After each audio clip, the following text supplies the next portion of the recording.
Pagi ini saya duduk di teras seperti biasa. Anak saya sedang bersiap berangkat kerja, terburu-buru, seperti orang yang dikejar waktu. Saya ingat dulu saya juga seperti itu. Penuh target, penuh rencana. Tangan saya sempat terangkat, mau melambaikan tangan tapi suara tidak keluar. Hanya senyum, senyum yang entah dia lihat atau tidak. Mungkin ini yang disebut usia. Langkah kaki melambat, napas lebih pendek, tapi pikiran justru lebih tenang. Saya mulai melihat hal-hal yang dulu tidak pernah saya perhatikan. Wajah orang di sekitar saya ternyata sudah banyak berubah. Cucu yang kemarin masih kecil, sekarang sudah tinggi. Istri yang dulu selalu sibuk, sekarang sering diam menatap jendela. Dan yang paling saya rasakan adalah ini. Yang dulu terasa penting, sekarang terasa jauh. Yang dulu saya abaikan, sekarang terasa begitu dekat. Kadang saya bertanya pada diri sendiri, apakah ini yang orang sebut bijaksana? Atau ini hanya karena saya sudah tidak sekuat dulu, jadi saya berhenti mengejar? Saya masih menjalankan ibadah seperti biasa. Sholat 5 waktu, puasa di bulan Ramadan, sedekah kalau ada rezeki lebih. Semua masih saya lakukan. Tapi entah kenapa, ada yang terasa berbeda. Bukan di jumlahnya, bukan juga di caranya, tapi ada yang berubah di dalam diri saya. Kadang saya merasa, apakah ini yang disebut dekat dengan Allah? Atau justru ini tanda saya mulai jauh, tapi saya tidak menyadarinya? Saya tidak tahu. Saya hanya merasakan bahwa di usia ini ada sesuatu yang ingin Allah tunjukkan pada saya. Tapi apa itu? Saya belum tahu. Selama ini saya percaya pada pencapaian. Karir yang stabil, nama yang dikenal orang, harta yang cukup untuk keluarga. Semua itu terasa seperti bukti bahwa hidup saya bermakna. Dan saya rasa itu tidak salah. Kita bekerja keras bukan tanpa alasan. Niat kita baik untuk keluarga, untuk masa depan, untuk hidup yang lebih baik. Tapi di usia ini, muncul pertanyaan yang tidak pernah saya pikirkan dulu. Apakah itu yang benar-benar dilihat oleh Allah? Apakah pencapaian saya, kesuksesan saya, nama saya, apakah itu yang dia perhitungkan? Saya mulai merasa, mungkin selama ini saya salah fokus. Bukan salah dalam arti dosa, tapi salah dalam arti saya melewatkan sesuatu. Di tengah kesibukan itu, berapa kali saya lupa bertanya kabar istri dengan sungguh-sungguh.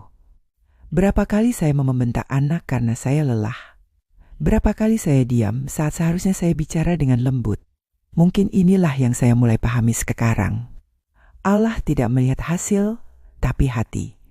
Bukan apa yang kita capai, tapi bagaimana kita menjalaninya.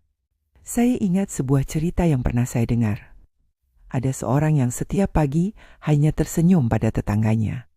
Tidak ada yang istimewa, hanya senyum. Tapi di akhir, Allah menghitung setiap senyum itu sebagai sedekah yang tidak pernah putus.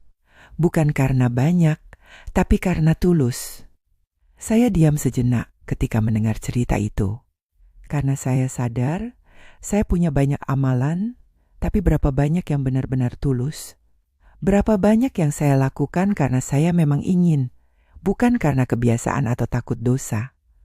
Di usia ini saya mulai berpikir, mungkin Allah lebih memperhatikan hal-hal kecil yang tidak pernah saya anggap penting. Cara saya berbicara dengan orang yang lebih muda. Cara saya mendengarkan keluhan istri, meski saya sudah mendengarnya berkali-kali. Cara saya tidak menyalahkan, meski saya merasa saya benar. Dulu saya pikir ibadah itu harus besar, harus terlihat, harus terasa berat. Tapi sekarang saya mulai merasa, mungkin ibadah yang paling berat justru yang paling sederhana. Yang tidak terlihat orang, yang tidak bisa kita hitung, yang hanya Allah yang tahu. Mungkin di usia tua ini, Allah ingin mengajarkan saya sesuatu yang lebih dalam. Bukan soal berapa banyak saya sholat, tapi bagaimana saya memperlakukan orang setelah saya sholat. Bukan soal berapa banyak saya bersedekah, tapi apakah saya berbagi perhatian dengan orang yang tidak bisa memberi saya apa-apa. Kasih. Saya baru mengerti kata itu sekarang. Kasih bukan hanya dalam pelukan atau hadiah. Kasih ada dalam cara kita mendengarkan cucu bercerita, meski ceritanya panjang dan berulang-ulang. Kasih ada dalam cara kita tidak memotong pembicaraan orang, meski kita sudah tahu akhirnya. Kasih ada dalam diam kita, ketika kita memilih memaafkan tanpa perlu menang. Saya melihat istri saya di dapur. Dia sedang menyiapkan teh untuk saya, seperti biasa. Dulu saya terima begitu saja. Tapi sekarang saya melihatnya dengan cara berbeda. Itu bukan hanya teh, itu perhatian. Itu kasih yang tidak pernah berhenti, meski saya jarang mengucapkan terima kasih. Dan saya berpikir, apakah saya juga memberikan itu padanya? Apakah kata-kata saya sudah cukup lembut? Apakah sikap saya sudah cukup sabar? Di usia ini, mungkin inilah ibadah yang paling ringan di tangan kita, tapi paling berat di timbangan Allah. Hari ini saya tidak merasa harus menambah amalan baru. Saya tidak merasa harus sholat lebih banyak atau bersedekah lebih besar. Mungkin yang perlu saya perbaiki adalah niat di dalam amalan yang sudah saya jalankan. Mungkin yang perlu saya ubah adalah cara saya memperlakukan orang yang paling dekat dengan saya. Allah tidak meminta banyak dari kita, saya yakin itu. Dia tidak meminta kita sempurna. Dia hanya ingin melihat apakah di sisa waktu kita ada kasih yang tulus. Bukan karena kita hebat, bukan karena kita saleh, tapi karena kita mencoba. Karena kita masih peduli. Karena kita masih mau memperbaiki diri walau usia sudah tidak muda lagi. Saya menutup mata sebentar, saya berdoa, seperti biasa. Tapi kali ini doa saya berbeda. Saya tidak minta banyak, saya hanya minta satu hal. Ya Allah, lembutkanlah hati saya. Buatlah sisa waktu saya penuh dengan kasih yang tulus.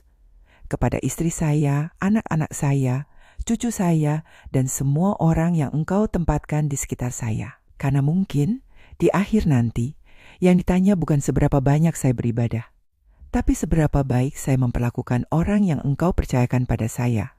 Dan saya ingin bertanya pada diri saya sendiri, dan mungkin pada Anda juga yang mendengarkan ini. Apakah cara kita memperlakukan orang di sekitar kita hari ini adalah cara yang siap kita pertanggungjawabkan nanti?